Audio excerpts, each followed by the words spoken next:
అభినవ్ కశ్యప్ ఈ పేరు మీకు తెలియకపోవచ్చు. బాలీవుడ్ లో ఈ పేరు అందరికీ తెలుసు. ఈయన ఒక పెద్ద డైరెక్టర్. దబాంగ్ డైరెక్టర్ అంటే మనకు తెలిసి ఉంటుంది.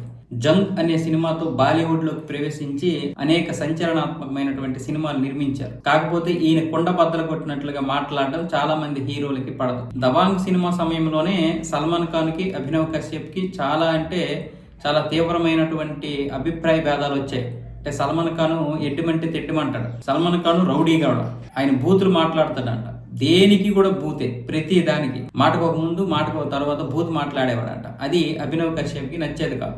ఎంతకి స్టార్ హీరో అయినా సరే ఎంత హద్దులో ఉండాలి అంత హద్దులోనే ఉండాలి. డైరెక్టర్ కొత్తోడైనా పాతోడైనా ఆ విషయం నచ్చక చాలా సార్లు వీళ్ళిద్దరికీ అభిప్రాయ భేదాలు వచ్చాయి. కానీ బూతుల విషయంలోనే కాదు, కథలో వేలెట్టడం, ప్రొడక్షన్ లో వేలు పెట్టడం, అతనికి సంబంధించినటువంటి వారిని తీసుకురావడం, మొత్తం ఏ హీరోయిన్ పెట్టాలి, ఏ క్యారెక్టర్ ఆర్టిస్ట్ ని పెట్టాలి, ప్రతి దానికి కూడా సల్మాన్ ఖాన్ కి చెందినటువంటి ఒక బ్రదర్ ఉంటుందట. అతనే చూసుకోవాలంట. ఎవరికి ఎంత రెమ్యునరేషన్ ఇవ్వాలి, ఏ రైటర్ని పెట్టుకోవాలి, ఏ ఎడిటర్ని పెట్టుకోవాలి, సాంకేతిక నిపుణులు కావచ్చు లేకపోతే ఆర్టిస్టులు కావచ్చు, ఏ శాఖలోనైనా సరే మొత్తం వీళ్ళ దీనం ఉండేదంట సల్మాన్ ఖాన్. పైగా రౌడీ, కొట్టడం తిట్టడం కూడా చేసేవాడు. తర్వాత వీళ్ళిద్దరి మధ్య విభేదాలు వచ్చాయి. తర్వాత సినిమా తీయలేదు. అలాగే షారుఖ్ ఖాన్తో ఒక సినిమా తీశాడు. షారుఖ్ ఖాన్ కూడా అంతే.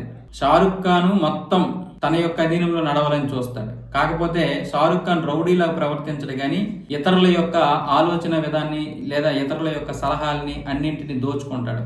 ఇతరుల దగ్గర ఏదైనా కథలుంటే తీసుకుంటాడు. దోపిడీ. ఇక ఆమీర్ ఖాన్ అంతే. అందరికీ తెలియనటువంటి ఆమీర్ ఖాన్ బయటికి చాలా శుతిమెత్తగా ఉంటాడు కానీ ప్రతిదీ తను అనుభవించాలని చూస్తాడు. వెంటనే అనుభవిస్తాడు. తర్వాత దాని మీద అభిప్రాయం మారిపోద్దంట.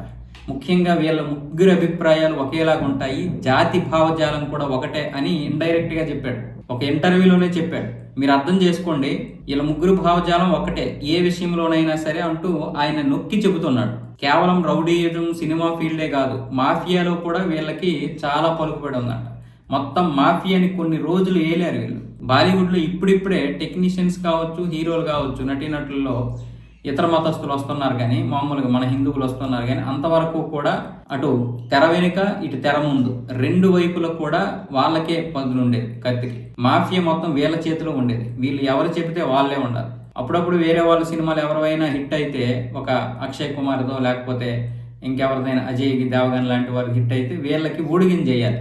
వీళ్ళని ప్రశంసలతో ముంచెత్తాలి. వీళ్ళు చెప్పినటువంటి పార్టీలకి వాళ్ళు వెళ్ళాలి. పేరుకే వాళ్ళు హిందువులు కానీ అన్ని ముస్లిం భావజాలంతో ఉంటేనే వాళ్ళకి ఏమైనా సరే, అజయ్ దేవగన్కి లేకపోతే అక్షయ్ కుమార్ లాంటి వారికి ఇలాంటి దారుణాలు జరిగాయని ఆయన అయితే చెబుతున్నాడు. అన్నీ కూడా ఇదేమి నేను చెప్పింది కాదు.